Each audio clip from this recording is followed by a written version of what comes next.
Cumprimento a todos com a paz do Senhor. Amém. Queridos irmãos, com muita alegria que nós retornamos a esta casa para mais uma vez compartilharmos uma porção da Palavra de Deus com os irmãos. Nesta ocasião estaremos aprendendo alguns tópicos da escatologia. Então, antes de tudo, eu quero agradecer a Deus por mais esta oportunidade, agradecer a Deus também pela vida do pastor Paulo, por este convite, onde podemos então ensinar, falar um pouco daquilo que Deus tem nos concedido em relação ao arrebatamento e as demais doutrinas relacionadas aos últimos acontecimentos. Irmãos, sem mais delongas, quantos irmãos estão com a apostila? Levante a apostila, por favor. Maravilha, bastante irmãos. Para ganharmos tempo, já abra aí a sua apostila, a página de número 5. E nós estaremos introduzindo o assunto desta noite. Página de número 5.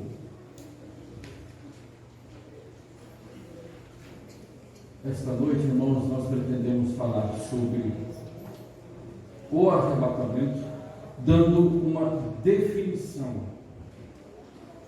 do que é o arrebatamento da igreja. Em seguida, nós vamos demonstrar biblicamente, com inúmeras referências bíblicas, que a igreja será arrebatada antes da grande tribulação. E vamos encerrar apresentando alguns sinais em cumprimento da palavra de Deus que dão indícios de que estamos na reta final. Então, para esta noite, são basicamente esses 3 pontos que nós vamos abordar. Nós vamos começar lendo, irmãos, em Mateus, capítulo de número 13. Pode abrir a sua Bíblia, Mateus, capítulo 13.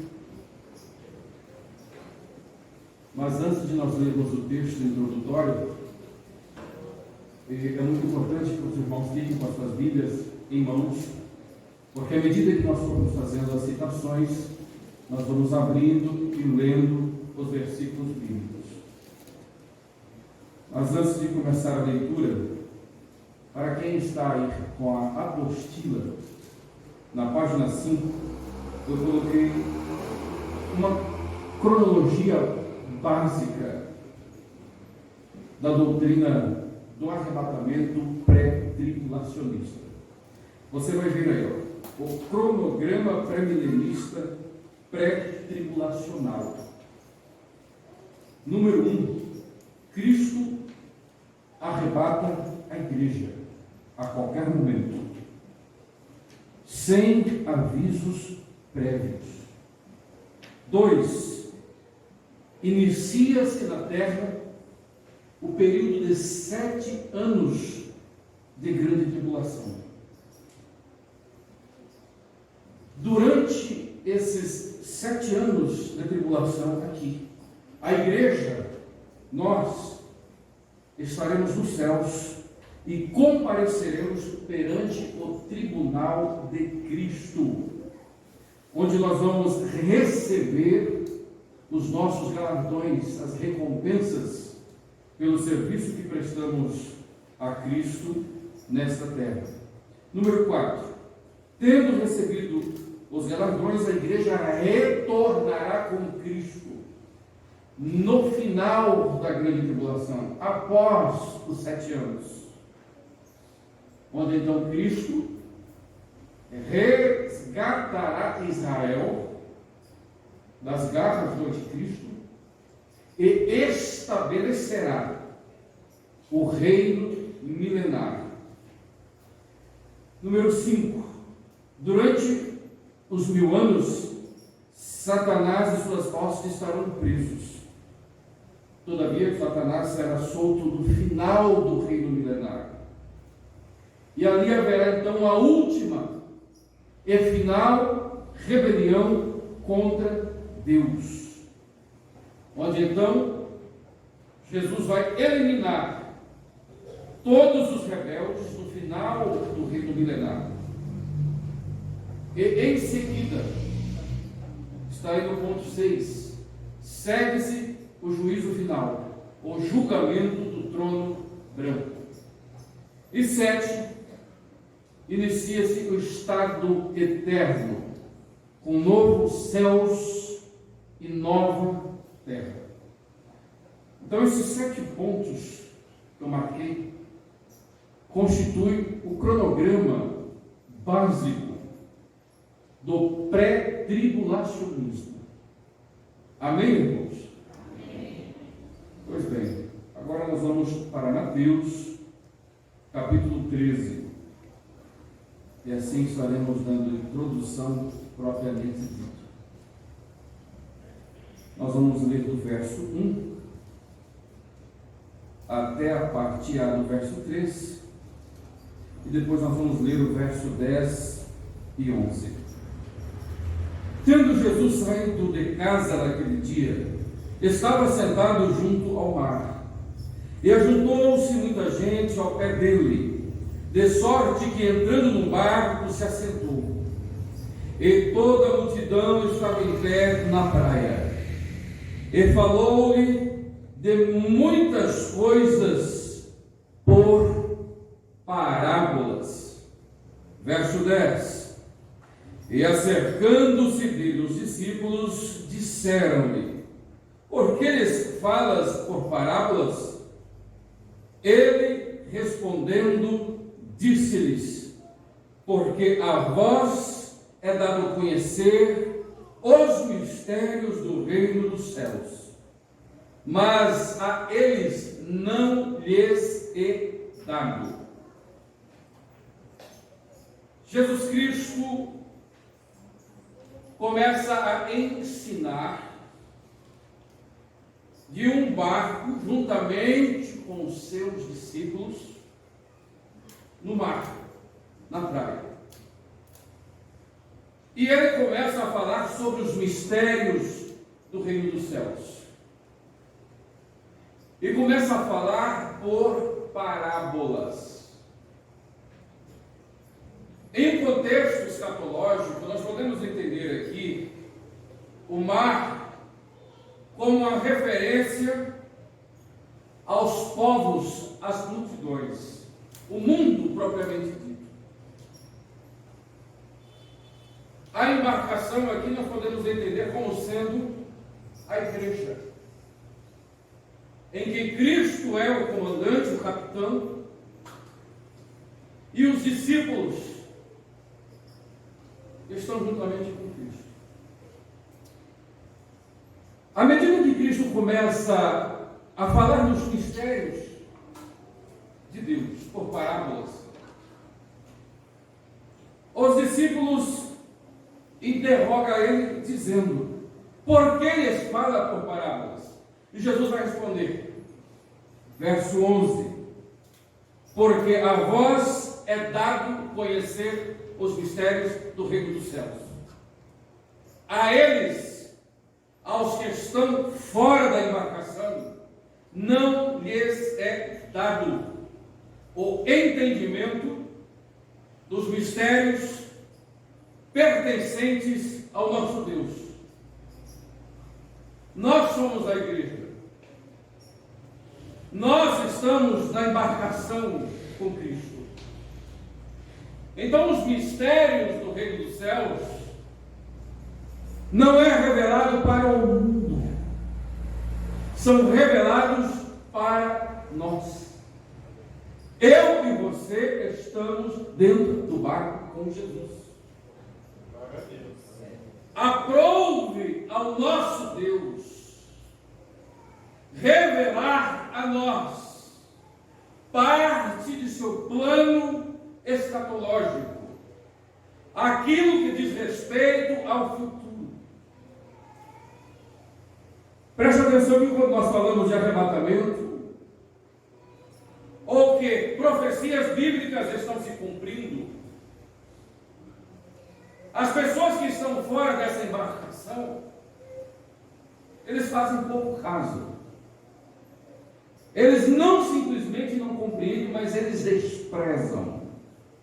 E por esse motivo é que enquanto eles desprezam, o Espírito Santo esclarece a nós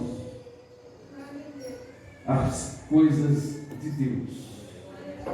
Aquilo que Deus tem reservado para o fim, que diz respeito à igreja, Israel e este mundo. Quando a Bíblia fala de mistério, nós vamos ler em Efésios, capítulo de número 3, versículo de número 4, ao verso de número 6.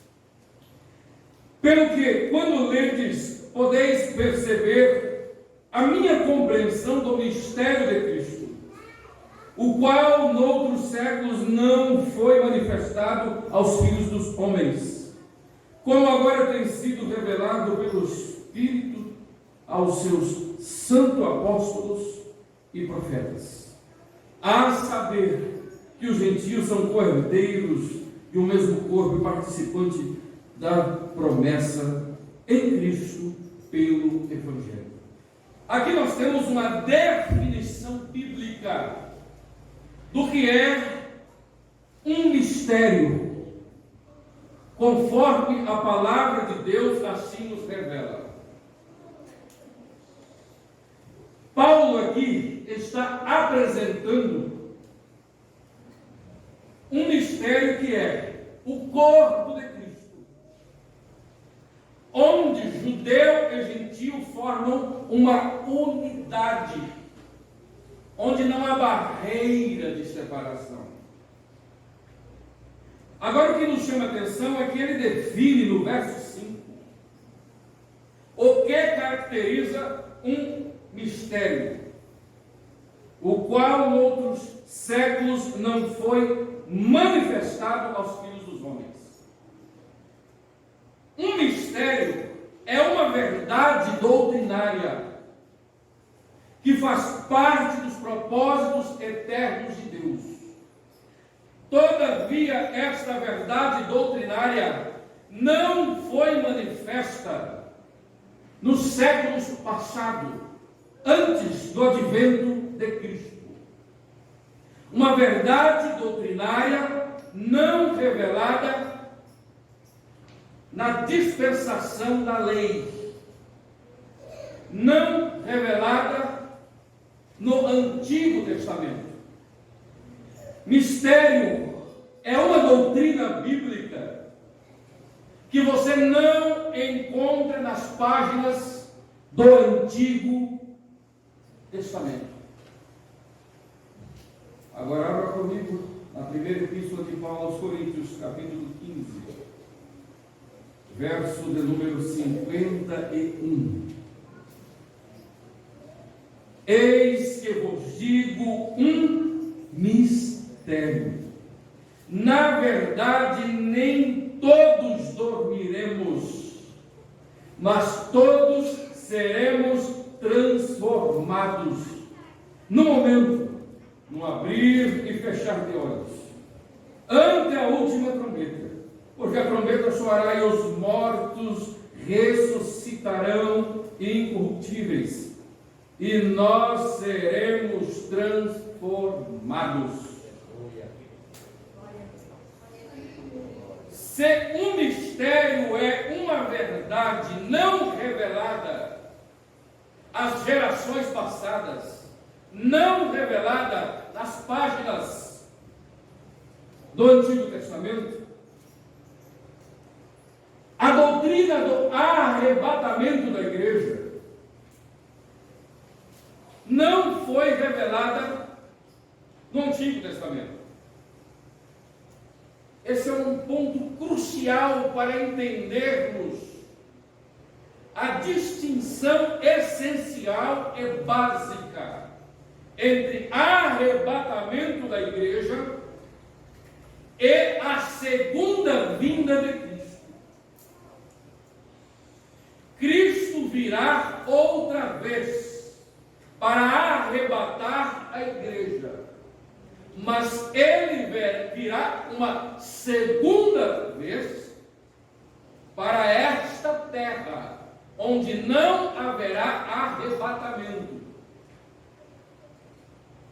O Antigo Testamento, em inúmeras referências, falou sobre o primeiro advento, a primeira vinda de Cristo. Isaías capítulo 9 e tantos outros textos descrevem o primeiro advento de Cristo, onde ele veio literalmente e encarnou, possuiu o corpo humano, no período do seu ministério, da sua vida terrena. Isaías 53 vai descrever o caminho que Jesus percorreu rumo ao Gólgota, como a cruz. Jesus como o Cordeiro de Deus. Isaías 63 descreve o segundo advento, quando Jesus então voltará para esta terra pela segunda vez, no final da grande tribulação, para então estabelecer o reino milenar a partir de Jerusalém, de onde então ele governará o mundo. Então o que temos no Antigo Testamento são essas duas verdades, em inúmeros textos: o primeiro e o segundo advento. Todavia, como o arrebatamento é um mistério, e o texto de Efésios capítulo 3, verso 5, nitidamente revela que mistério é uma verdade doutrinária não revelada às gerações passadas, este então é o motivo pelo qual nós não encontramos uma única referência em todo o Antigo Testamento de Jesus arrebatando um povo e levando para o céu. O Antigo Testamento não fala sobre isso. O Antigo Testamento não fala que, em algum momento, um povo não experimentaria a morte e seria arrebatado. O Antigo Testamento não revela a natureza do corpo, embora fale da ressurreição, mas não fala de um corpo de glória, porque essas foram verdades reveladas exclusivamente para o apóstolo Paulo. Abra comigo em Mateus, capítulo 24. Agora você vai entender alguns pontos em Mateus 24. Mateus 24, verso 3. Estando assentado no Monte das Oliveiras, chegaram-se a ele os seus discípulos em particular, dizendo: dize-nos quando serão estas coisas. Que coisas? A destruição do templo, que Jesus acabara de descrever no contexto. Essa é a primeira pergunta. Segunda pergunta: e que sinal haverá da tua vinda?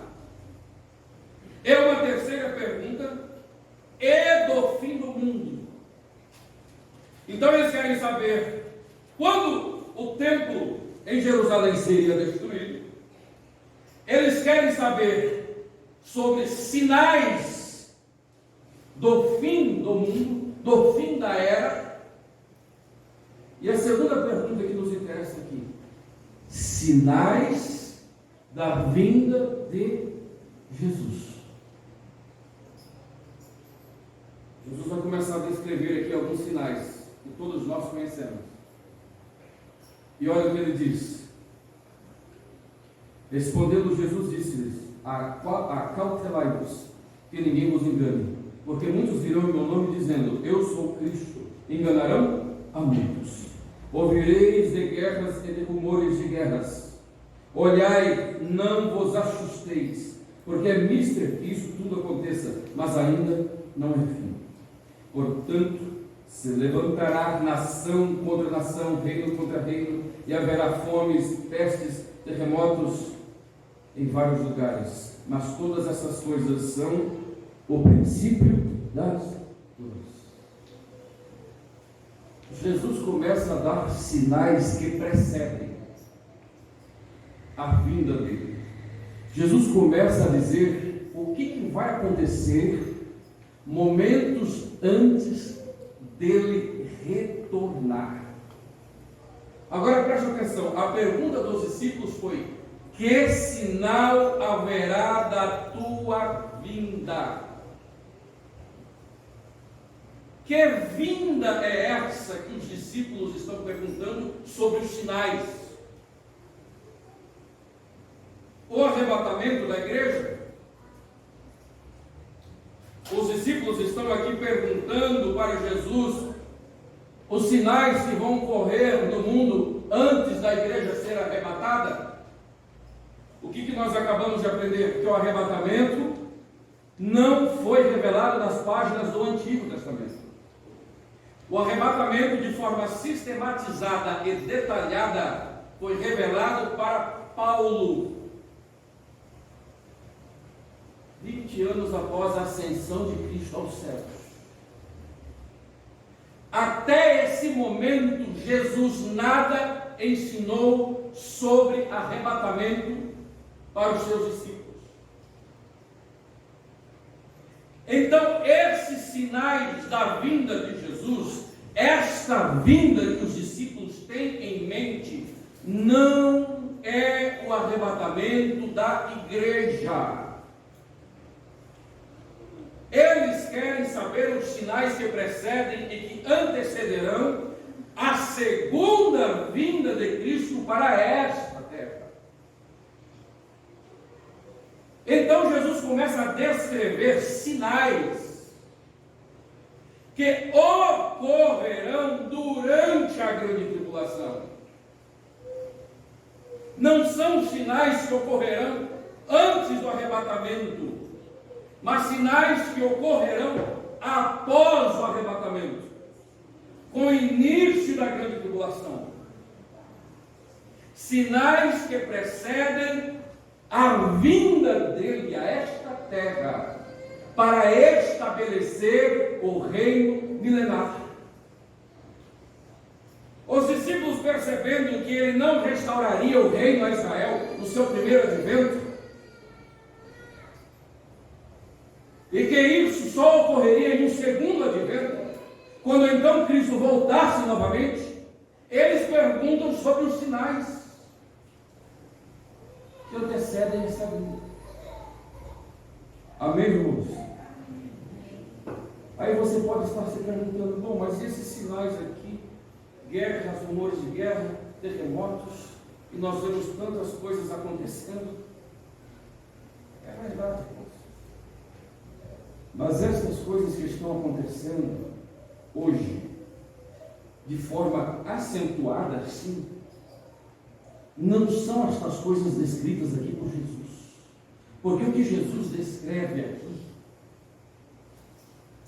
são terremotos, guerras, fome, em uma escala jamais vista, que ocorrerá após o arrebatamento, quando iniciar a grande tribulação. Então, o que nós vivemos hoje não se trata de princípio das dores. Princípio das dores são esses eventos em uma escala muito maior, eventos que ocorrerão com muito mais intensidade do que nós conhecemos até hoje. Quando a igreja então já ter sido arrebatada dessa terra e o anticristo já ter aparecido. Então todo o contexto de Mateus 24 e 25, de forma geral, descreve a grande tribulação. Olha o verso 21. Porque haverá então grande aflição, como nunca houve desde o princípio do mundo até agora, nem tampouco há de haver. Jesus está descrevendo o que vai ocorrer durante a grande tribulação de 7 anos, e ele vai descrevendo em detalhes até falar do seu retorno no final da grande tribulação, como o verso 31 de Mateus 24 vai descrever. Então nunca esqueça, Mateus 24 e 25 está descrevendo Israel, Jerusalém, em um contexto de grande tribulação ainda para o futuro. É verdade que algumas coisas ocorreram no ano 70. Lucas vai dar esses detalhes lá no capítulo 21, com a destruição do templo do general Tito. Mas a maior porção desses detalhes proféticos diz respeito à grande tribulação ainda futura, quando então Jesus retornará no final para salvar Israel e estabelecer o reino milenar. Agora então, onde nós temos alguma coisa sobre arrebatamento nos evangelhos? Abra comigo João capítulo 14. João capítulo 14. Aqui nós temos um texto diferente. Se o capítulo 24 de Mateus descreve sinais que precedem, que antecedem o retorno visível de Jesus no final da grande tribulação, onde não haverá arrebatamento, você pode ler Mateus 24 e 25. Não existe arrebatamento da igreja ali. Existem alguns princípios de iminência da súbita chegada do dia do Senhor, que é a grande tribulação, que é um evento quase que simultâneo ao arrebatamento da igreja. Existem princípios de vigilância para nós, a igreja, porque o arrebatamento pode ocorrer a qualquer momento, sem sinais, como Jesus descreveu os sinais em Mateus 24, que precedem o retorno glorioso dele no final da grande tribulação. Agora, aqui nós temos o arrebatamento, um pequeno embrião do arrebatamento da igreja, revelado por Jesus aos seus discípulos. João 14 diz: não se turbe o vosso coração, credes em Deus, crede também em mim. Na casa de meu pai há muitas moradas. Se não fosse assim, ou seja, se não tivesse muitas moradas, eu teria dito: vou preparar-vos lugar. E se eu for e vos preparar lugar, olha aí, irmãos, virei outra vez e vos levarei para mim mesmo, para que onde eu estiver, estejais vós também. Isso aqui é arrebatamento. Em Mateus 24, Jesus não tira ninguém da terra. Você vai ver ali no verso 31, ele enviando anjos para juntar os eleitos, que são aqueles que vão estar vivos, os crentes que estarão vivos no final da grande tribulação. Os anjos vão juntar eles da terra. Não tem arrebatamento.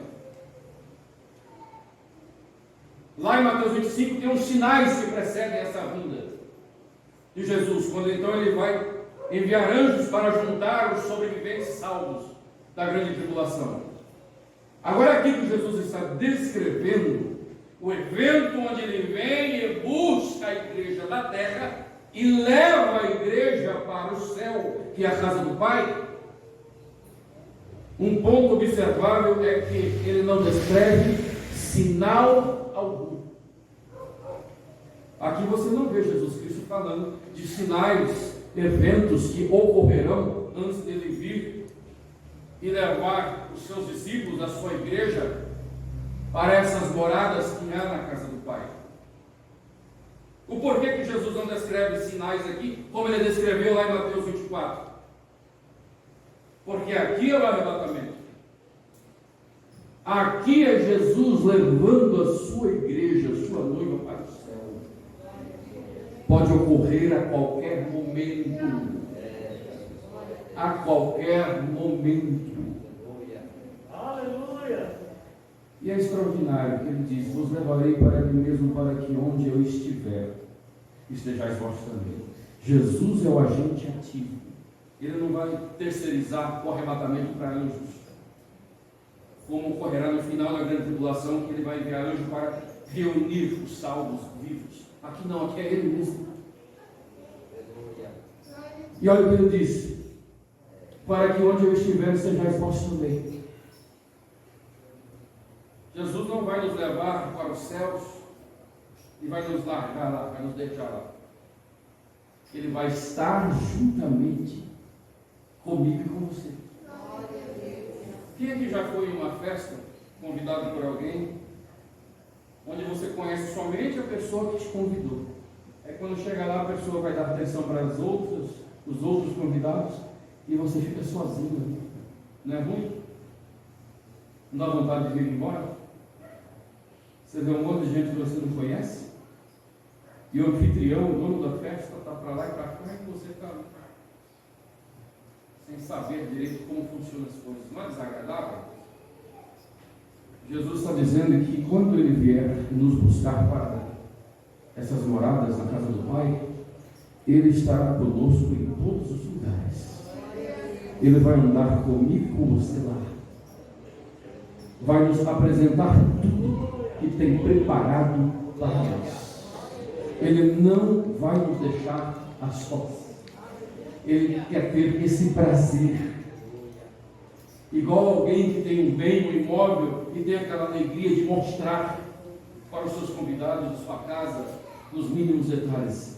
Assim Jesus vai fazer conosco, a sua igreja, quando então ele nos arrebatar. Abra comigo a sua Bíblia na primeira epístola de Paulo aos Tessalonicenses, capítulo 4, verso de número 16. Irmãos, você vai perceber que o verso 16 ele tem algumas características semelhantes ao texto de João 14, versículo 3. Há muita semelhança. Por quê? Porque estão descrevendo o mesmo evento. É bem verdade que a revelação completa foi entregue para o apóstolo Paulo. Lá em João 14, Jesus apenas resumiu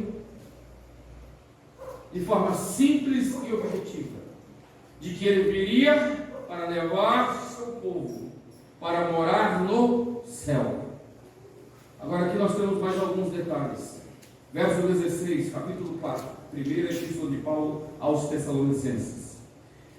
Porque o mesmo Senhor descerá dos céus com alarido e com voz de arcanjo, e com a trombeta de Deus, e os que morreram em Cristo ressuscitarão primeiro. Depois nós, os que ficarmos vivos, seremos arrebatados juntamente com eles nas nuvens, a encontrar o Senhor dos ares, e assim estaremos sempre com o Senhor. O mesmo Senhor descerá do céu com alarido e com voz de arcanjo. Preste atenção, irmãos, que Paulo faz questão de nos dar um detalhe. ele poderia dizer apenas que o Senhor descerá, mas ele diz, o mesmo Senhor. Porque Paulo está querendo dizer que, embora ele está exaltado hoje em glória, os céus, ele preserva uma essência que ele tinha enquanto estava encarnado. Ele continua sendo o mesmo Jesus, manso e humilde de coração para com seu povo. O fato de ele ter sido exaltado não mudou a sua essência. Isso é extraordinário. É o mesmo Jesus amável. É o mesmo Jesus que tem prazer de estar junto com seus discípulos. Porque é bem verdade, irmãos, que nós temos dificuldade quando Deus, muitas das vezes, nos promove em alguma atividade dentro da igreja ou perante a sociedade. Não é assim? Às vezes Deus dá uma posição a mais, inclusive exige muito mais responsabilidade para alguém, as pessoas já não são mais a mesma. Quantos irmãos, até mesmo dentro da igreja, que ao receber um cargo, ele já não é mais o mesmo. Muda. Um orgulho, uma vaidade entra dentro do coração. Mas Jesus não, Jesus continua sendo o mesmo. Ele é um modelo para mim e para você. Onde quer que Deus venha colocar você, enquanto estiver servindo Ele aqui nessa terra, continue sendo o mesmo. Continue sendo fiel. Continue servindo com alegria. Continue sendo servo. Aleluia. O mesmo Senhor descerá com alarido. Alarido é um comando, uma ordem. Isso aqui é uma linguagem militar. É um chamado, um convocamento. Com voz de arcanjo, porque arcanjo é uma referência a Miguel, que é o guardião da nação de Israel. Se Jesus vem, arrebata a igreja e inicia a grande tribulação, Miguel entra em cena para auxiliar o Israel durante o período tribulacional. O Israel e todos aqueles que vão se converter durante a grande tribulação. E com a trombeta de Deus. Irmãos, o que seria, porventura, essa trombeta de Deus? Será que nós vamos ouvir literalmente um toque de trombeta? Pode até ser. Pode até ser. Mas eu particularmente penso que não. Abra comigo o Apocalipse. Apocalipse capítulo 1. E veja o que o texto fala aqui de trombeta. Apocalipse 1, verso 10. Eu fui arrebatado em espírito no dia do Senhor. Eu ouvi detrás de mim uma grande voz, como de trombeta. Ele ouviu o quê? Uma trombeta ou uma voz? Ele ouviu uma voz, mas como de trombeta. Essa voz parecia um som de trombeta. Ele está ouvindo uma trombeta, mas na verdade entende como uma voz de Deus o chamando. Então, possivelmente, essa trombeta, a trombeta de Deus com a qual Jesus virá arrebatar a igreja, pode ser a própria voz de Deus chamando cada um de nós pelos nossos novos nomes. Ele vai te chamar pelo novo nome naquele dia. Então imaginemos uma trombeta literal. É muito provável que não seja isso. Mas no momento do arrebatamento, você ouvirá um nome sendo chamado. E você entenderá que aquele é o seu novo nome. E que algo está acontecendo. estaremos sendo arrebatados para encontrarmos o Senhor nos ares. E o texto bíblico prossegue dizendo: e os que morreram em Cristo ressuscitarão primeiro. Irmãos, por que Paulo faz questão de dizer os que morreram em Cristo? Porque não são todos os salvos que vão ressuscitar no arrebatamento. Os salvos do Antigo Testamento não participarão dessa ressurreição. Quem vai ressuscitar é os que morreram em Cristo. A expressão em Cristo é um termo técnico para descrever aqueles que compõem o corpo de Cristo, aqueles que fazem parte da igreja, que começou a ser formada em Atos capítulo 2, a partir do verso 13. Então, aqueles que morrem a partir de Atos capítulo 2, salvos, estão morrendo em Cristo. Jesus está vindo levar a sua noiva. É por isso que o texto diz que são os que morreram em Cristo que ressuscitarão primeiro. Verso 17. Depois nós, os que ficarmos vivos, veja a esperança do apóstolo. Nós, os que ficarmos. Ele deixa bem claro, os que ficarem vivos. Mas ele se coloca, porque ele tinha esperança. E essa deve ser a esperança de todo crente, em todas as eras, de ser arrebatado. A nossa esperança não deve ser em morrer, mas sim em ser arrebatados, vivos. Que privilégio será para essa geração? Aqueles que estiverem vivos quando Jesus vier arrebatar a igreja não provarão a morte. Mas a palavra de Deus, irmãos, é extraordinária, porque o arrebatamento, presta atenção, é uma promessa para se experimentar vivo, em vida, para que todos venham viver o momento estando em vida.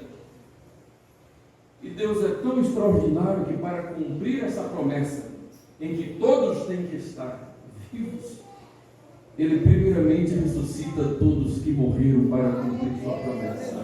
Ninguém será deixado para trás. Esse era o temor da igreja de Tessalônica. E os que morreram? Os crentes começaram a morrer. Como é que vai ficar? Eles vão ficar? Não, Paulo está dizendo, pode ficar em paz. A promessa de Jesus é para buscar crente vivo, mas os que morreram vão ressuscitar primeiro, vão estar em vida e vão ser arrebatados juntamente com Jesus. Como o nosso Deus é tremendo e fiel à sua palavra, que vai ressuscitar os mortos em Cristo para cumprir a sua promessa.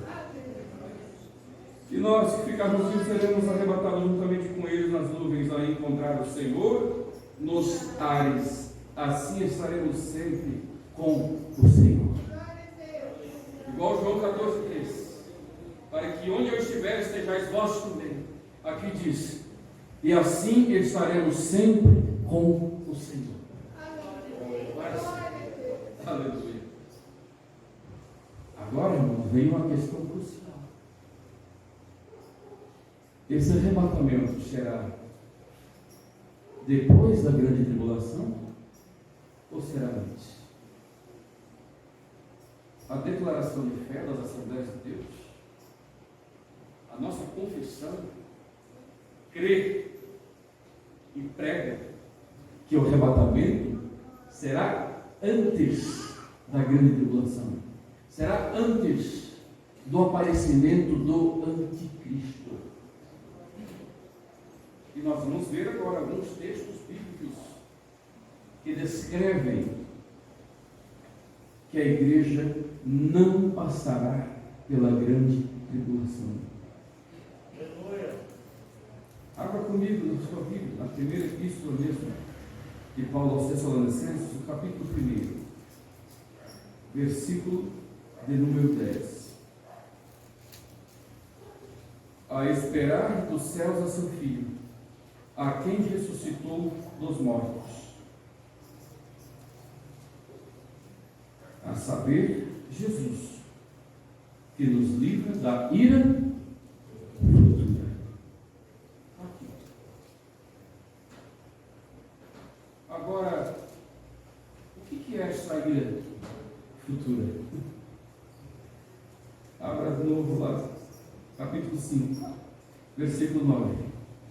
Porque Deus não nos destinou para a ira.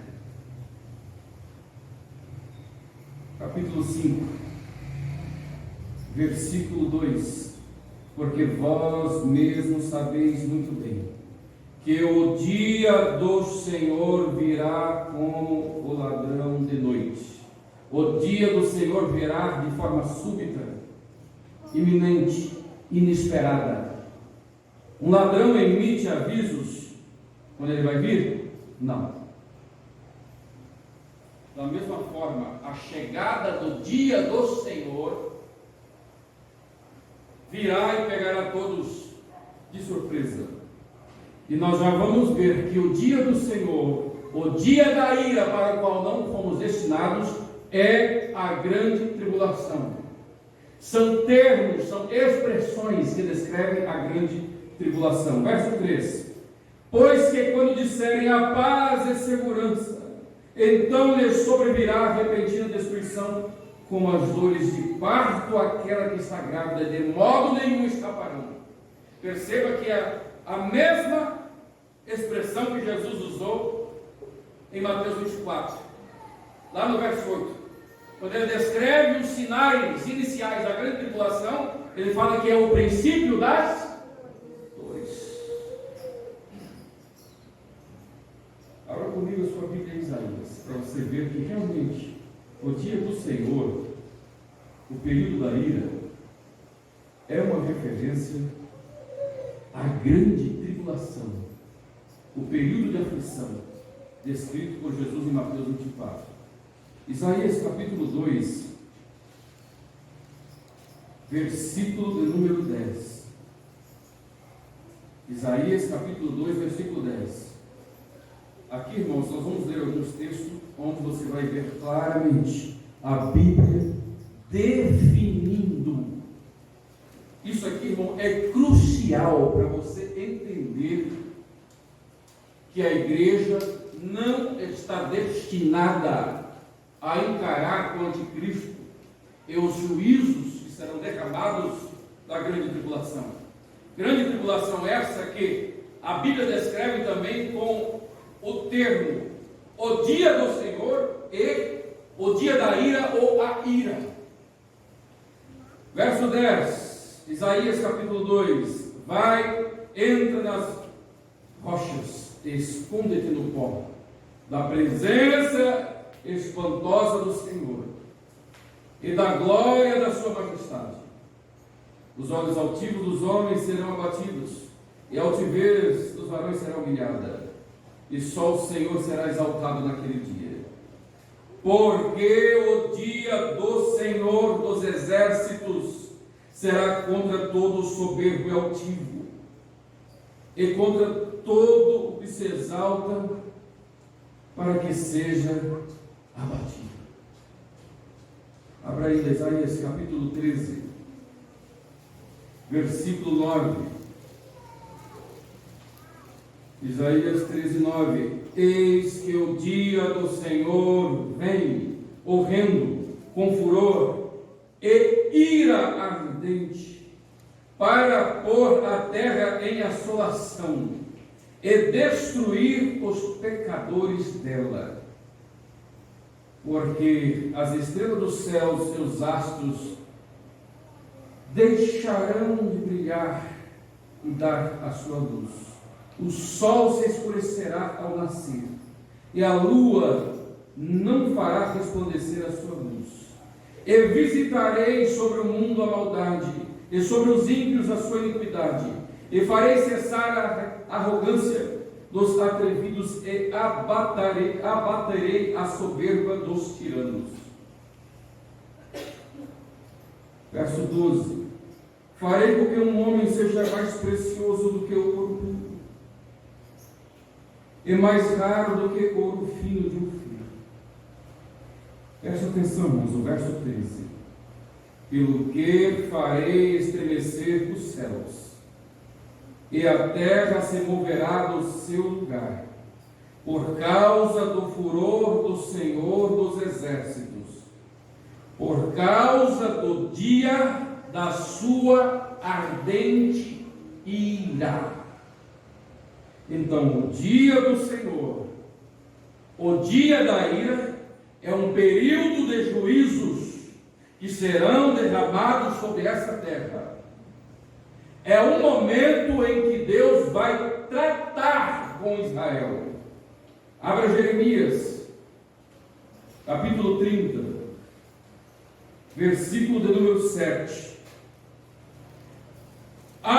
Porque aquele dia é tão grande, que não houve outro semelhante.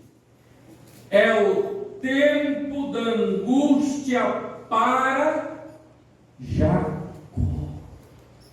Não é um tempo de angústia para a igreja, a não ser que nós venhamos alegorizar esse texto, como fazem os nossos irmãos em Cristo, que são pós-milenistas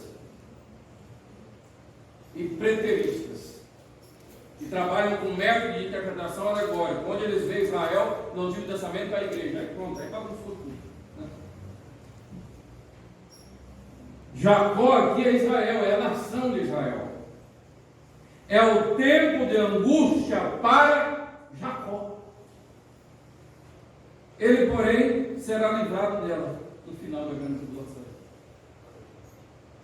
Então perceba que a grande tribulação é um período de aflição, de angústia para o povo judeu e para aqueles que vão se converter de todas as nações durante aquele período. É o momento em que Deus vai usar todos aqueles eventos para chamá-los,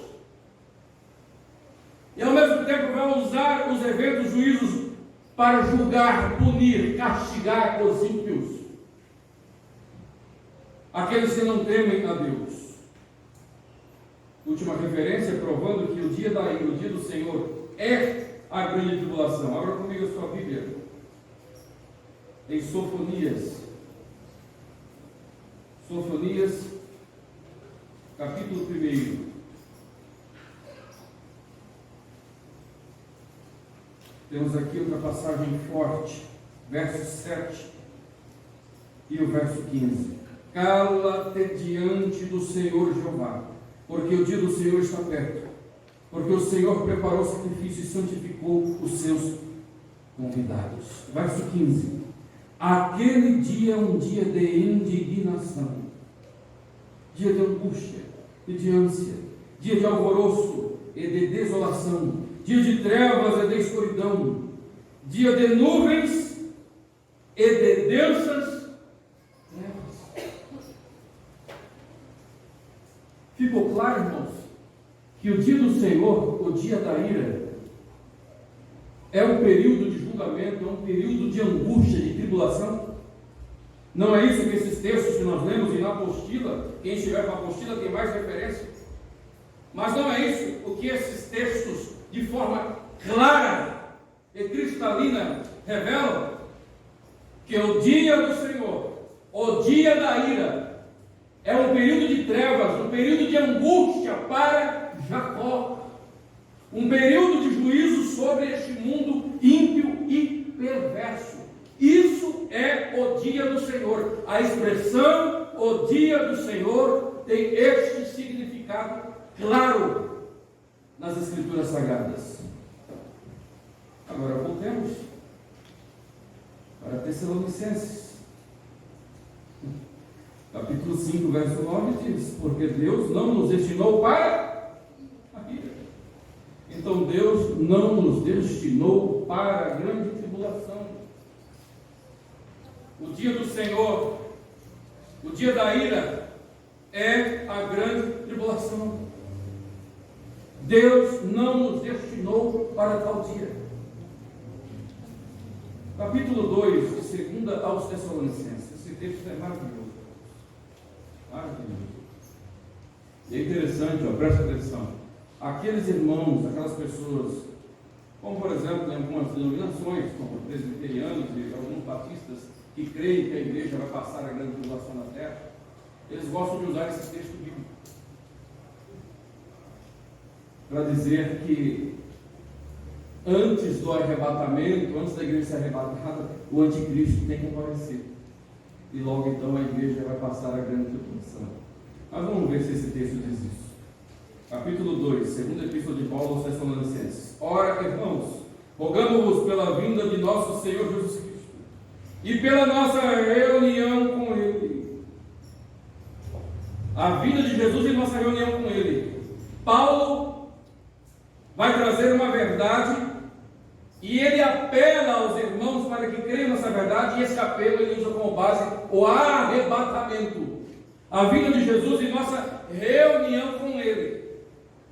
Está aqui. Agora o verso 2. Que não vos movais facilmente do vosso entendimento, nem vos perturbeis, quer por espírito, quer por palavra, por epístola, como de nós. Como se o dia, talvez na sua versão vai estar, o dia de Cristo já estivesse perto, ou vai estar, o dia do Senhor já estivesse chegado. E ele vai no verso 3 dizer: ninguém de maneira nenhuma vos engane, porque não será assim. Ou seja, o dia do Senhor não chegará, não terá início, sem que venha antes a apostasia e se manifeste o homem do pecado, o filho da perdição. Esse é mais um dos títulos do anticristo. Então Jesus está dizendo claramente: antes que chegue o dia do Senhor, virá o homem do pecado, o filho da perdição, o anticristo.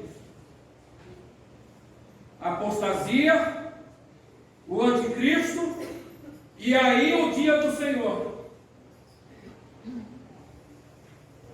Nós acabamos de ver o que é o dia do Senhor. O dia do Senhor é o arrebatamento da igreja, irmãos? Não. Pronto, nós definimos aqui a questão. O dia do Senhor não é o arrebatamento da igreja. Algumas versões colocam aí o dia de Cristo. Se você for para o texto grego, não está escrito Christos. Cristo no grego é Christos.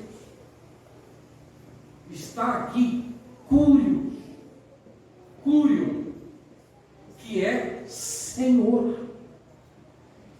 Porque a referência de Paulo aqui a esse dia é o dia do Senhor, conforme nós lemos no texto que citamos agora no Antigo Testamento, que é um período de juízo, de aflição.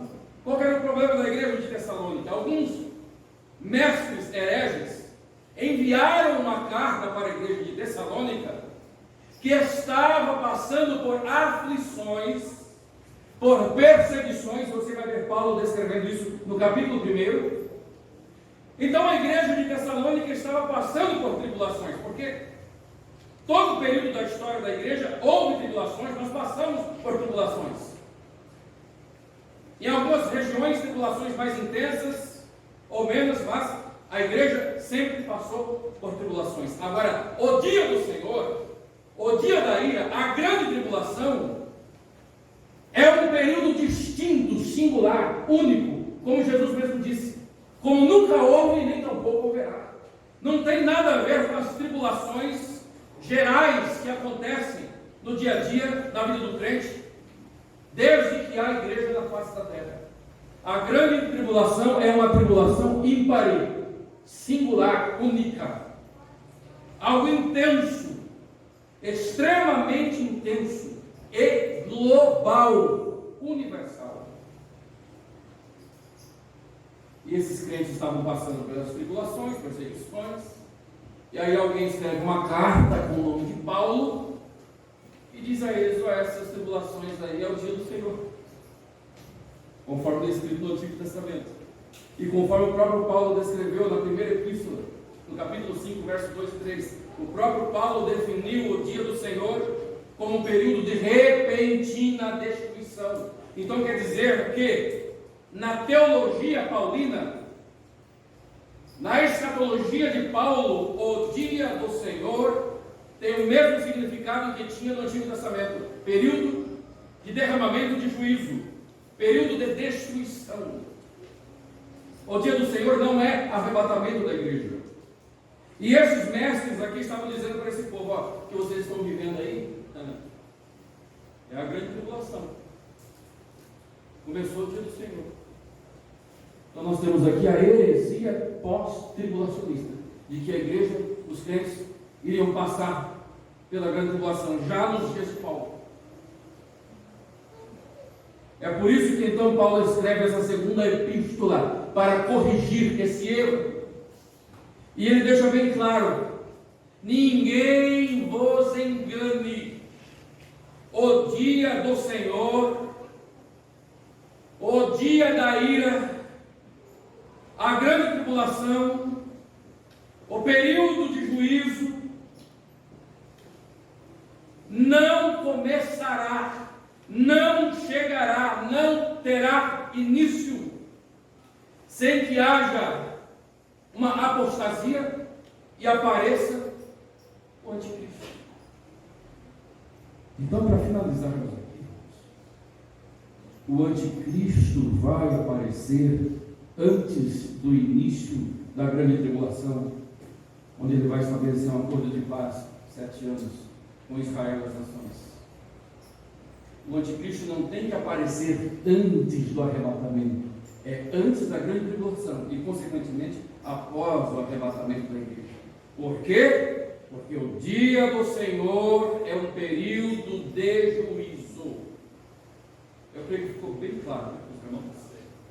Quando você vê um videozinho aí circulando, porque a igreja está aqui, ó. O anticristo tem que aparecer antes do dia do Senhor. Você vai dizer: muito bem, tem mesmo. Só que o dia do Senhor aqui não é arrebatamento da igreja. O dia do Senhor é a grande tribulação, que terá início quando o anticristo então aparecer. E ele só aparece quando? Continuemos lendo o texto aqui. Verso 4: o qual se opõe, descrevendo o anticristo, e se levanta contra tudo que se chama Deus ou se adora, de sorte que se assentará como Deus no templo de Deus. Ele se assentará como Deus no templo de Deus. Que templo de Deus é esse? Não pode ser a igreja, o corpo místico espiritual, onde o Espírito Santo habita. Não podemos admitir jamais que o Espírito Santo vai permitir que apareça o anticristo e se assente no lugar que pertence exclusivamente a ele. O Espírito Santo não vai dividir lugar com o anticristo, jamais. Porque há alguns que vão querer dizer que esse templo de Deus aqui é a igreja, e que o anticristo vai aparecer aí na igreja apóstata. Não tem nada a ver com a igreja de Cristo, irmão. Agora então, o que é esse templo de Deus? Irmãos, esse templo de Deus é o mesmo que está lá em Mateus 24, verso 15, quando Jesus fala da abominação desoladora, que é quando o anticristo, na metade da grande tribulação, vai colocar a imagem dele no templo que vai ser reconstruído em Israel. Se você ler Daniel capítulo 9, versos 26 e 27, você vai ver ali a chegada do anticristo, fazendo um acordo de paz de 7 anos, onde na metade dos 7 anos ele rompe essa aliança, que será feito com Israel. O templo é o templo lá, Israel, o templo físico. Então quer dizer que mais uma vez aqui Paulo está associando a grande tribulação primariamente com Israel. Não tem nada a ver com a igreja. Verso 5: não vos lembrais de que estas coisas vos dizia quando ainda estava convosco? Agora preste atenção, irmãos, no verso do número 6. E agora vós sabeis o que o detém, para que o seu próprio tempo seja manifestado.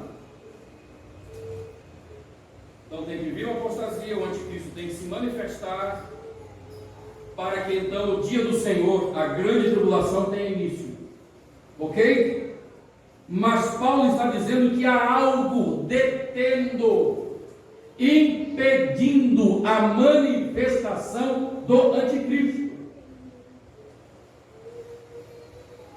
Para que ele se manifeste e tenha início a grande tribulação, algo tem que ocorrer antes. Aquilo que é um impedimento, que é um poder que impede que ele se revele de forma física, literal, tem que ser removido. Agora veja o verso 7.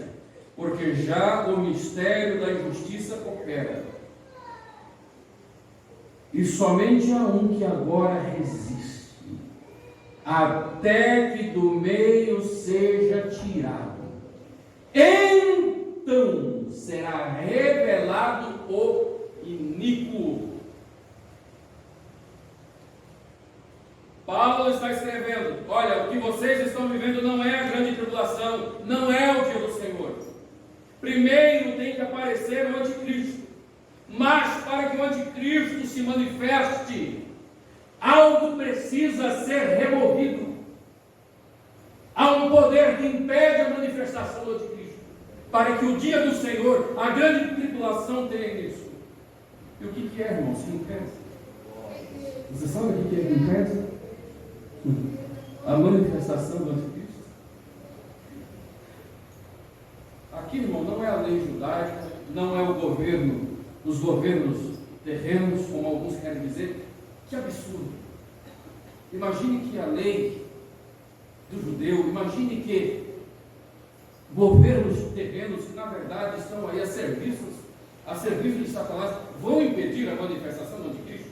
Vão deter? Claro que não. Isso é um absurdo. O único poder capaz de deter a manifestação do anticristo é o poder do Espírito Santo por intermédio da igreja. Está entendendo? Então quer dizer que eu e você, como igreja, somos um impedimento para que o anticristo se manifeste. Enquanto a igreja não for removida, ele não se manifestará e não terá início a grande tribulação. É isso que Paulo estava escrevendo à igreja de Tessalônica, que estava com medo, que já estavam enfrentando o dia do Senhor, a grande tribulação. Paulo está dizendo: não! Primeiro a igreja tem que ser removida, para que então o anticristo seja revelado e tenha início a grande tribulação. Sabe por que isso, irmãos? É porque nós somos o sal desta terra. Como é que Sofonias, lá no capítulo 1, verso 15, descreve o dia do Senhor, a grande tribulação? Tem uma figura de linguagem: dia de trevas, dia de espessas, densas trevas. Nós, como igreja, somos a luz do mundo. Quando a igreja for arrebatada, retirada dessa terra, a luz vai ser apagada e este mundo vai entrar na maior e intensa trevas morais e espiritual já vivenciada. Quando a igreja for arrebatada, a luz vai ser apagada.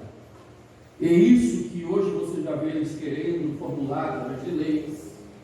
Não é assim? Que nós vemos as coisas caminhando? Isso é um palco que está sendo armado. E os cristãos são taxados de conservadores, que se opõem aos direitos que eles querem impor como direito. Não preciso nem entrar em detalhes, você já sabe de tipo de leis que eu estou falando, que eles querem impor a goela abaixo, mudando os padrões morais. Pois é, quando a igreja enquanto a igreja estiver nessa terra, haverá uma barreira contra essas trevas. Eu e você somos luz. Mas quando a igreja for arrebatada, a luz vai se apagar. E isso que eles querem hoje. Aí vai aparecer um líder mundial e vai dar tudo que eles querem, que é essas trevas morais. E aí terá início o dia do Senhor, a grande tribulação. Quando então aquilo que detém a manifestação do anticristo, que é o poder operante do Espírito por intermédio da igreja, e a igreja ser retirada, arrebatada, meu irmão, mas este mundo vai conhecer. Este mundo vai conhecer o que é pecado, o que é o mal e o que é a ira de Deus. Período de intensa ira, como nunca, jamais visto. Abra aí Apocalipse capítulo 6. Nós já vamos encerrar esse segundo ponto, onde estamos demonstrando que a igreja não é destinada à ira, não é destinada ao dia do Senhor, não é destinada à grande tribulação. Para quem estiver em dúvida ainda, mas será que a grande tribulação é o período de ira mesmo? Onde Paulo falou que nós seremos salvos dessa ira?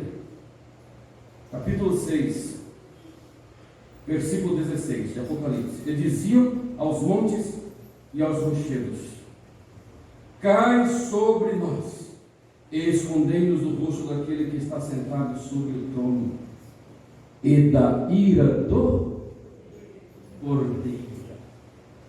A grande tribulação é um período em que a ira de Deus será derramada. É o dia do Senhor, é o dia da ira.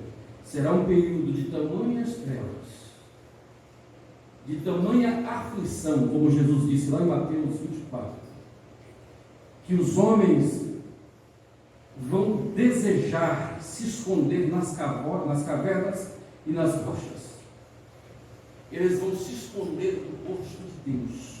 Eles vão perceber que é Deus tratando com esse mundo, como já tratou algumas vezes, né, irmãos? Dilúvio, Sodoma e Gomorra, até com o povo de Israel, cativeiros, e tantas outras coisas mais que acontecem, que às vezes a gente acha que são catástrofes naturais, mas muitas das vezes é o dedo de Deus, como no passado. Se não tivesse registrado na Bíblia que o dilúvio, aquela destruição universal que houve, em que apenas uma família se salvou, Noé e sua família, que aquilo ali foi Deus, talvez alguém diria que foi um desequilíbrio, algo que aconteceu naturalmente. Não, mas a Bíblia diz que foi Deus que destruiu aquela geração por meio das águas. Nosso Deus trabalha dessa forma. E Ele nunca parou de trabalhar. Quando Israel foi levado cativo, Judá, o reino do sul, em 605 a.C., por Nabucodonosor, o império babilônico, você vai ler ali que foi Deus quem levantou aquele império para punir, para corrigir o povo de Israel. Então aquela guerra, aquela destruição, era Deus agindo.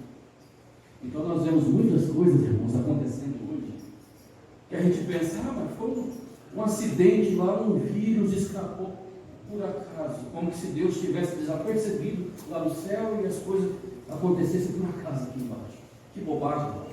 Nós servimos um Deus que é soberano. Ele é o Senhor da história. Ele é o Senhor do universo. Nada acontece sem a permissão dele. E se ele permitiu, de uma certa forma, ele quis.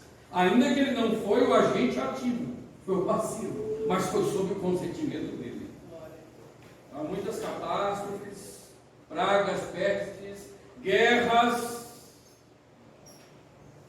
que direta ou indiretamente tem o dedo do nosso Deus, julgando, punindo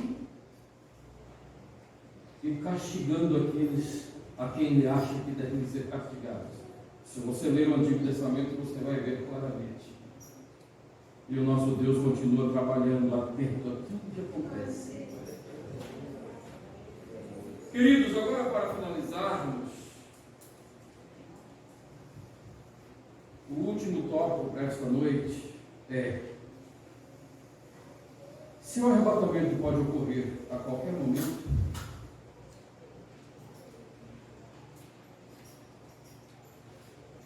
como nós podemos falar de sinais que dão indícios de que estamos na geração final? Irmãos, eu quero apresentar 3 sinais. 3 sinais. Você deve já estar se perguntando, mas aqueles sinais de Mateus 24 são sinais que precedem a vinda de Cristo no final da grande tribulação. Não são sinais que precedem o arrebatamento, realmente, como eu já disse. Mas ainda assim, irmãos, eu quero apresentar 3 sinais que não são sinais que apontam: Jesus vai arrebatar a igreja daqui 1 ano ou daqui 2, 3 anos. Não existe um sinal específico de que a igreja vai ser arrebatada. Não vai acontecer nada antes da igreja ser arrebatada, seja um dia, uma semana, um mês ou um ano antes, que você vai olhar e dizer: poxa vida, agora Jesus vai arrebatar a igreja. Não, para o arrebatamento da igreja não acontece isso. Nós vamos finalizar mostrando que não acontece. Mas, todavia, existem alguns sinais que dão indícios de que realmente nós somos a geração final. Eu quero falar para você de sinais que demonstram que se nós não formos a geração, o povo, os crentes que vamos viver essa experiência do arrebatamento sem provar a morte, ou os nossos filhos ou netos, com certeza veremos. Eu falo isso sem medo de errar. Sem medo. E você vai entender por quê. Nós estamos realmente no limiar. O primeiro sinal, abra comigo, em Deuteronômio, capítulo de número 30. Deuteronômio, capítulo 30. Versículo de número 3 em diante. Então o Senhor teu Deus te fará voltar do teu cativeiro, e se apiedará de ti, e tornará a juntar-te dentre todas as nações entre as quais ele te espalhou. Ainda que os teus derradeiros, os teus desterrados, algumas versões, estejam para a extremidade do céu, desde ali te ajuntará o Senhor teu Deus, e te tomará dali, e o Senhor teu Deus te trará a terra que teus pais possuíram, e a possuirás, e te fará bem, e te multiplicará mais do que a teus pais, e o Senhor Deus circuncidará o teu coração. Presta atenção, isso aqui está descrevendo um período que ocorreu no cativeiro assírio, com o reino do norte, 722 a.C.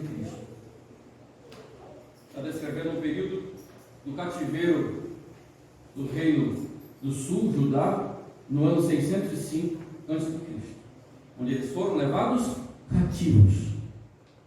Mas o texto está falando que o Senhor vai juntar aqueles que foram espalhados desde a extremidade dos céus.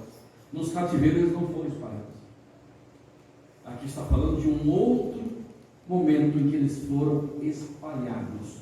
E ele está dizendo que quando eles forem ajuntados, trazidos novamente para a sua terra, o Senhor Deus vai circuncidar o coração deles, algo que nunca aconteceu com a nação de Israel, com o Israel étnico. Abra Oséias.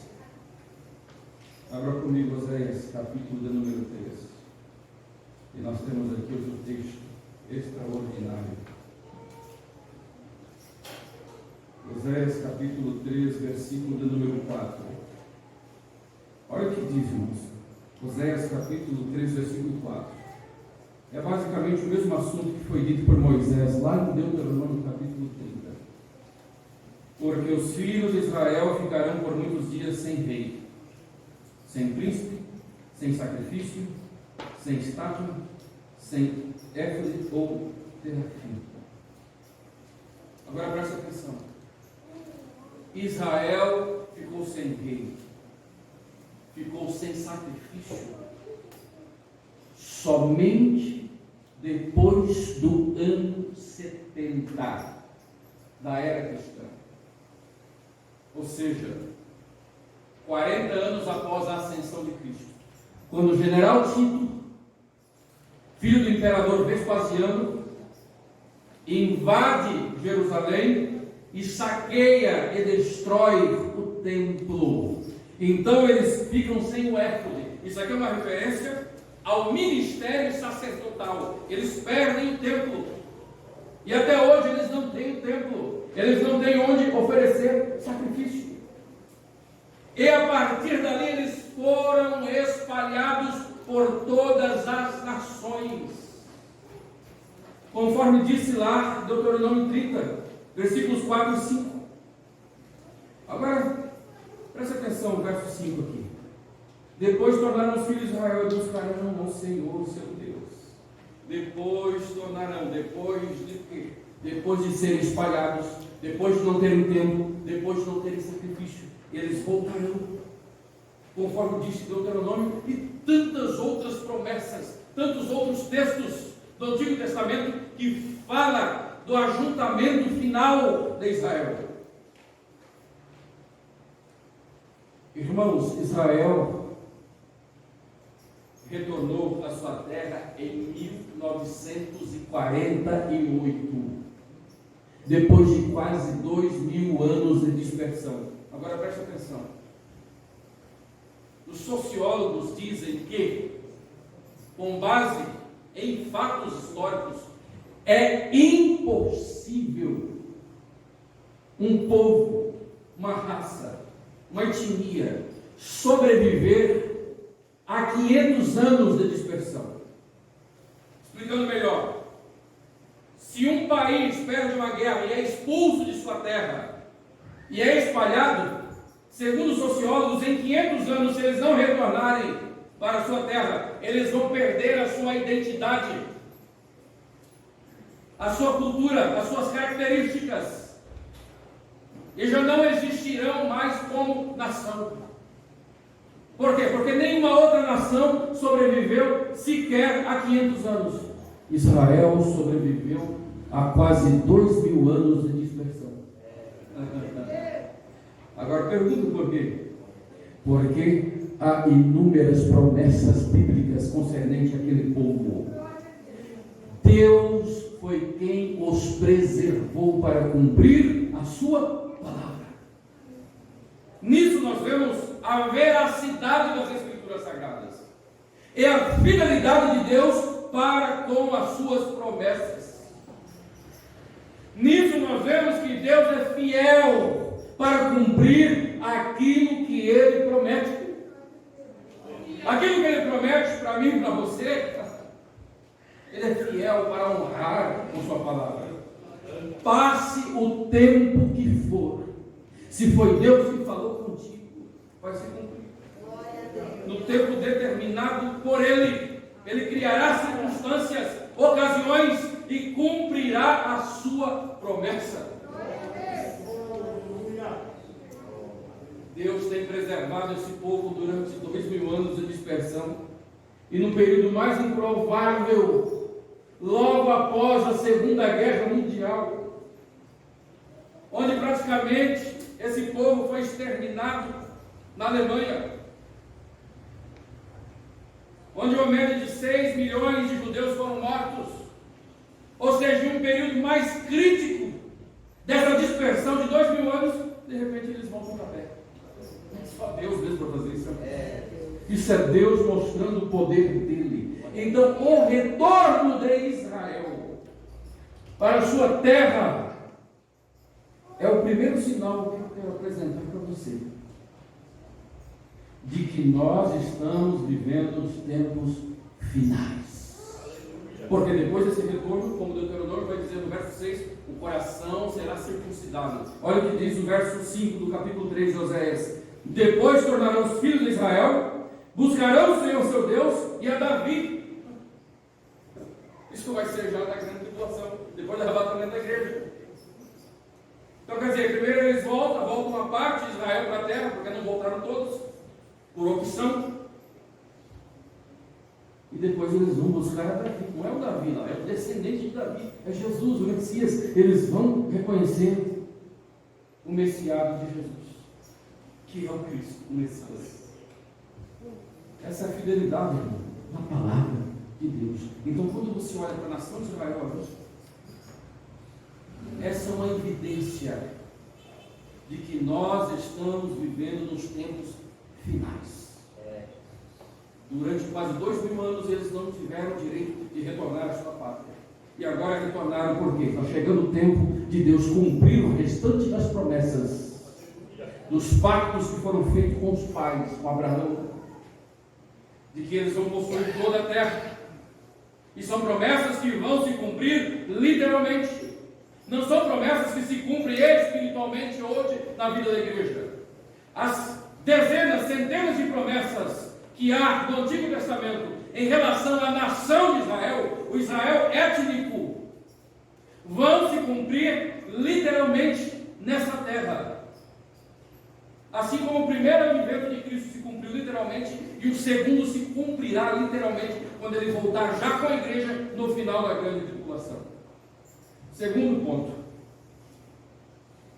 do porquê devemos crer que somos a geração do tempo final. Abra aí Apocalipse, capítulo 2. Capítulo 2 de Apocalipse, nós temos aqui as 7 igrejas da Ásia. Cada igreja dessa é repreendida por alguma coisa. Tem uma promessa de bênção para os vencedores. A única aqui que não tem uma repreensão é Esmirna. Essas igrejas, irmãos, elas existiram historicamente, igual aqui a gente hoje, lá no século I. E esses problemas que são relatados aqui dessas igrejas, ou essas características, são características reais que aquelas igrejas viveram.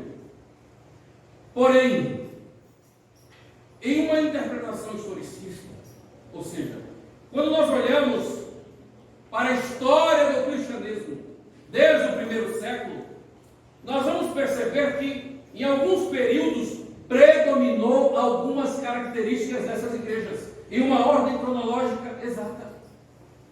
E isso é muito interessante.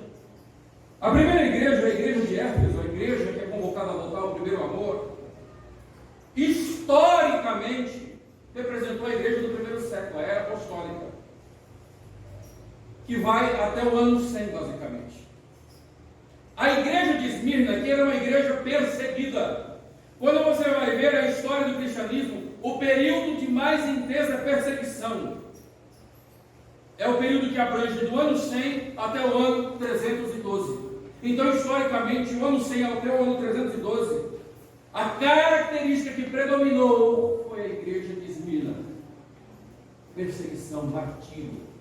Então, nós temos aqui a terceira igreja, a igreja de Pérgamo, que representa o período do ano 312, que é quando Constantino declara o cristianismo como religião oficial do Império, e começam a entrar heresias dentro da igreja. E você vai ver que é o que ocorre na igreja de Pérgamo. Então, a igreja de Pérgamo aqui nós podemos dizer que representa um período que vai do ano 312 até o ano 600.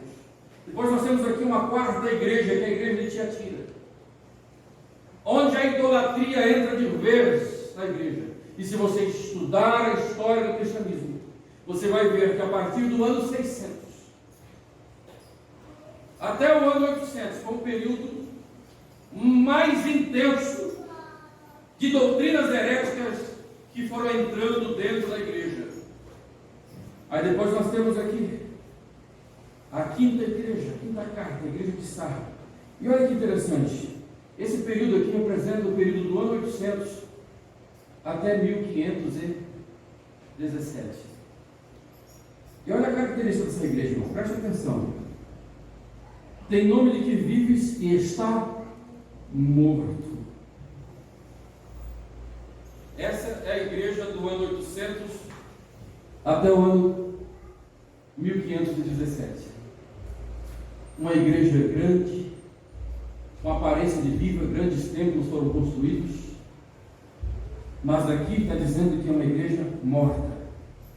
Mas veja o que está escrito, versículo 4: mas também tens em Sarde algumas pessoas que não contaminaram seus vestidos, e comigo andarão de branco, porque são dignas de si. Ou seja, existiam ainda alguns fiéis dentro. São aqueles que deram início à reforma: Savonarola, John Hus, William Tyndale, John Wycliffe, e aí vem Martim Lutero em 1517 e dá o brado à reforma protestante. E aí fica catolicismo e protestantismo. Esses são aqueles que estavam vivos dentro daquele sistema corrupto e que Deus levantou para dar início à reforma. E então surgem os protestantes, que somos nós. Aí nós temos aqui a sexta, que é a igreja de Filadélfia. A partir do protestantismo, da reforma protestante, aqui nós vemos que essa igreja, a característica dela é que tem uma porta aberta. A partir da reforma protestante começam missões. O evangelho começa a ser pregado na língua do povo e não no latim. De pouco em pouco as Bíblias foram sendo traduzidas. E Deus abre uma porta para esta igreja, para que almas e almas venham ser salvas, e é o que acontece. É um período de grande avivamento. Então, do ano 1517, começa a predominar historicamente, na igreja, a característica de Filadélfia. Uma igreja que tem zelo das coisas de Deus. Agora tem uma última igreja aqui, irmãos, que é a igreja de Laodiceia. Historicamente, essa igreja aqui tinha algumas características. Olha o que o texto bíblico diz no verso 17: dizes, rico sou, estou enriquecido e de nada tenho falta. E não sabes que és um desgraçado, miserável, pobre, cego e nu.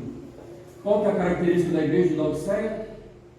Prosperidade. Uma igreja cujo foco é os bens materiais. A vida terrena agora aqui em sua plenitude. Isso é a igreja de Laodiceia. E de 1950 para cá, começa a surgir uma doutrina conhecida como doutrina ou teologia da prosperidade, onde começam a pregar bênçãos e prosperidade, e a vida é aqui agora, onde a mensagem da cruz começa a sumir dos púlpitos, onde a busca de muitos, quando vem a um templo, não é pelo Deus, mas pelas bênçãos de Deus.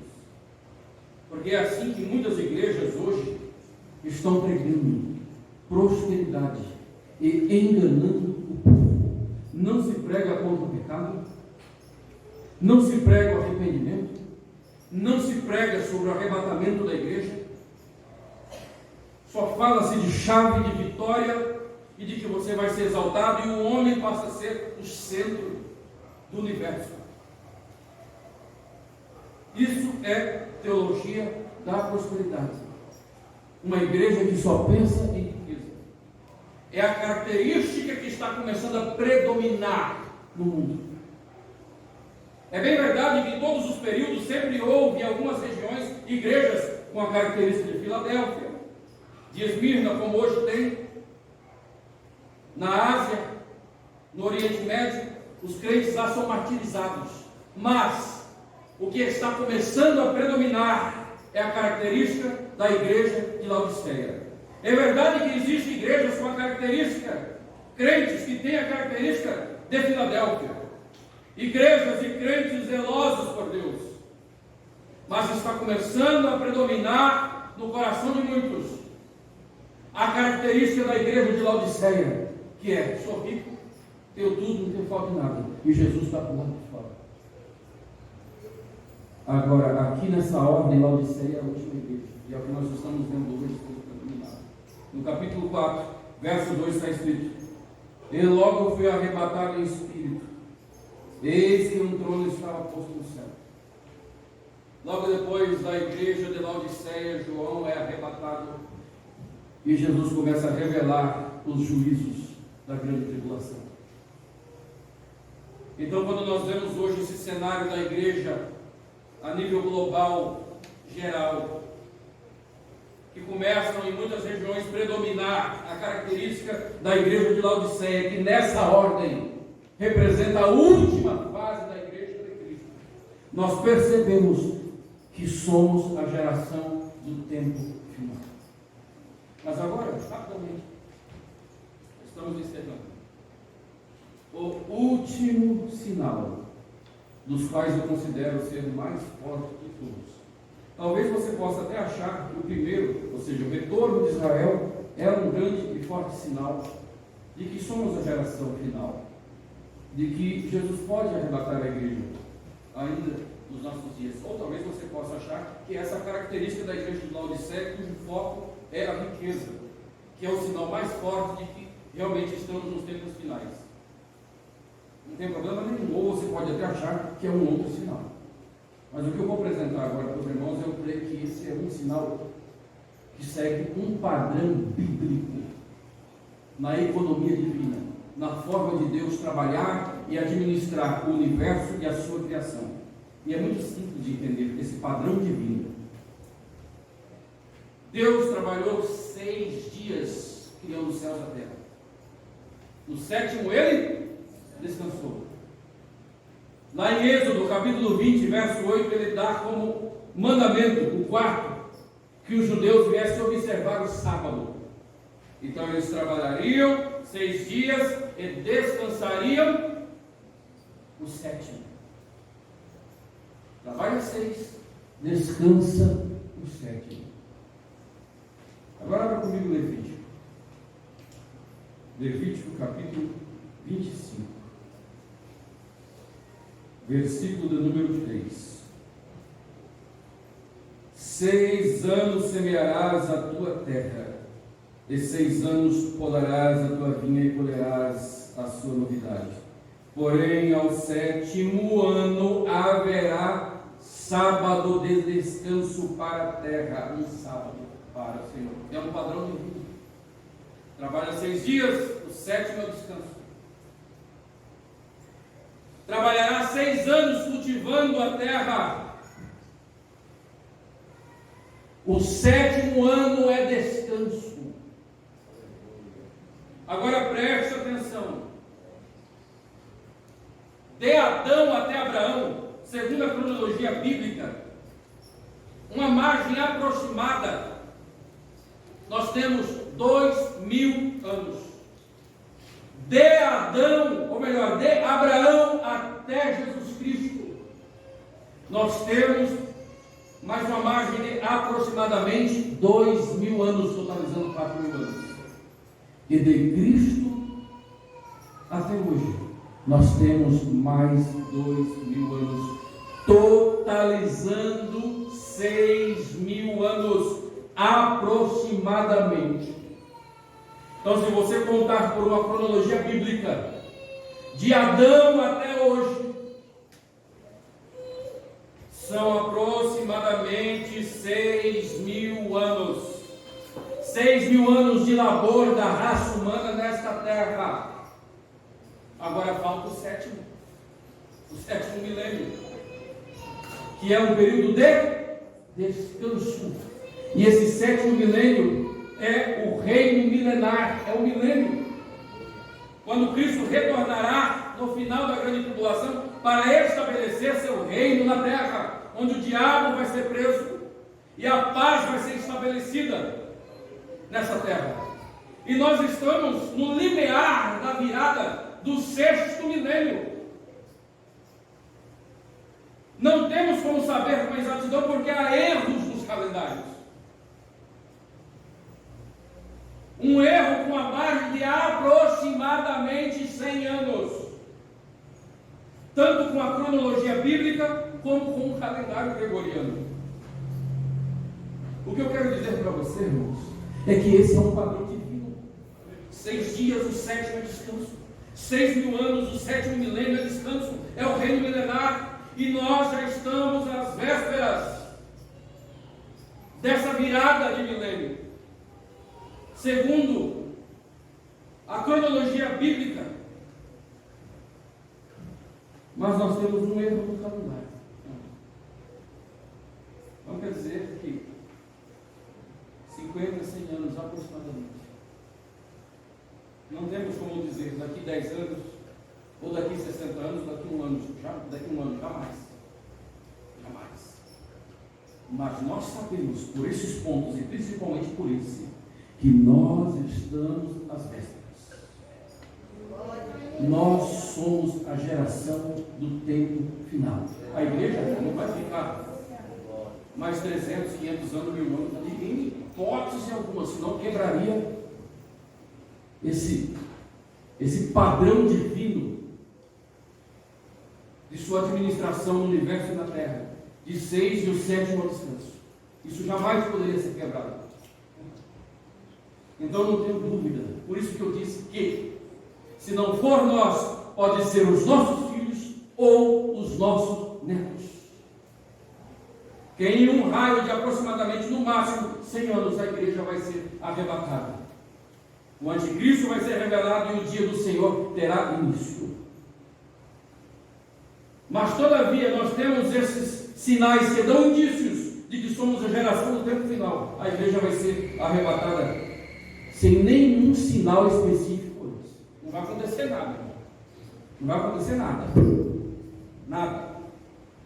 Não há nada que possa acontecer que você vai acordar. Há uma guerra, há uma praga, uma peste. Jesus vai arrebatando nada disso. Nada disso. Não vai ter isso. Não vai ter nenhum sinal desse. E para fechar e demonstrar isso, eu leio para você aqui Mateus, capítulo de número 24. Verso de número 42. Aqui está descrevendo a súbita chegada do dia do Senhor, o início da grande tribulação, que ocorrerá quando aquele que o detém, que a igreja, for removido. São eventos praticamente simultâneos. Então, esse princípio de iminência para o dia do Senhor aqui, que é a grande tribulação, que pode começar a qualquer momento, está em conjunto com o arrebatamento da igreja. Então veja bem, vigiai, Mateus 24, 43, porque não sabeis a que hora há de vir o vosso Senhor. Mas considerai isso: se o pai da família soubesse a que vigília da noite havia de vir o ladrão, vigiaria e não deixaria minar a sua casa. O ladrão não emite sinais de que está vindo. Assim será com o arrebatamento da igreja e o início da grande tribulação com a manifestação do anticristo. Será algo súbito e iminente. Verso 44. Por isso estáis vós apercebidos também, porque o Filho do Homem há de vir em uma hora em que não. Nós estamos vivendo um momento agora, com a música que está todo mundo pensando. Então ele não vai vir agora. Ele não pode vir agora, porque está todo mundo ligado, atento. Ele vai vir em uma hora em que eu e você sequer vamos estar pensando. Isso é a iminência do arrebatamento. É a qualquer hora, a qualquer segundo. Você vai estar exercendo as atividades do dia a dia, trabalhando. Outra coisa, irmão, preste atenção. Você já ouviu aquela conversa de que ele vai enviar um avivamento antes da igreja ser arrebatada, ou minutos ou horas antes? Você vai sentir um calor, um fervor, e quem estiver discutindo, quem estiver com cuidado com o seu irmão, quem estiver cometendo algum pecado, vai sentir aquilo e vai dobrar o joelho e Jesus vem arrebatar a igreja. Aonde está escrito isso? Isso não existe. Ele vai vir em uma hora em que não pensemos. E eu e você, por não pensarmos, nós vamos estar fazendo diversas atividades corriqueiras. Mas todavia nós seremos arrebatados. Sabe por quê? Porque nós somos salvos. Ou você é salvo, ou você não é. Porque eu vou me preparar, eu tenho que... Você não sabe quando vai ser, meu irmão. Nós temos que estar preparados a todo instante. E só está preparado quem é salvo. Estar preparado não é ser perfeito, não é não cometer nenhum pecado minutos antes, nada disso. O arrebatamento é uma bênção decorrente à salvação. E salvação não é por obras, é por graça, é favor de Deus. É por esse motivo que, embora você não vai estar pensando, você vai estar preparado, porque você é salvo. Estar preparado é estar em Cristo, independente das nossas fraquezas. É estar em Cristo, lutando contra o pecado. Estar preparado é ter certeza da vida eterna. Eu não preciso ser perfeito para ter certeza da vida eterna, porque a vida eterna depende do que Cristo fez por nós.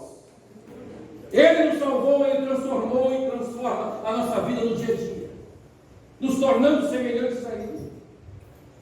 E a qualquer momento, a hora que eu e você não pensemos, você ouvirá Ele chamando você pelo nome, e nós iremos nos encontrar com Ele.